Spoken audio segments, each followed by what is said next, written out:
They say desperate times call for desperate measures. Metro leaders say they are strapped for cash, and they're looking into a new approach to raise the funds, selling naming rights for some of the stations. WUSA 9's Evan Koslof breaks down the numbers.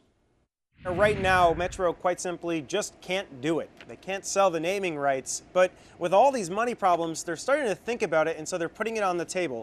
This right here, this stack of paper, is the agenda item, which was discussed at a meeting this morning, and it was all about what it would look like to sell naming rights. Now, to get into this, I need to show you two graphics. The first one is provided to me by Metro itself. As you can see, advertising revenue is only a small piece of the pie, as the vast majority of funding comes from tax dollars and passenger fares. But still a hefty amount, $24 million, is brought in from advertising each year, and some Metro leaders want to bring that number up. So that brings us to graphic number 2, about how much money is really on the line. If we look at nearby systems, we may get the answer. In New York City, for example, their transit leaders sold the naming rights of one of their stations for $4 million over 20 years.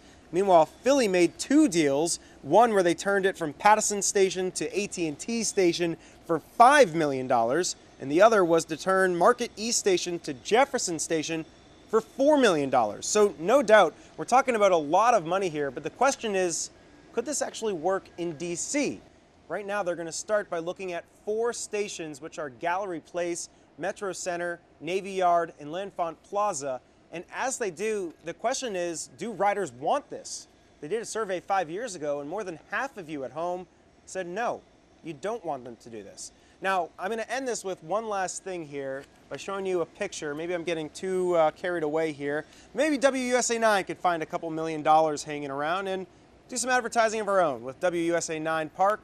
Maybe I could get involved. Call it the Evans Circle. Maybe Adam Longo Town Center could be a thing. Yeah, probably not. Reporting with the very latest here in Northwest, this is Evan Koslof, WUSA 9.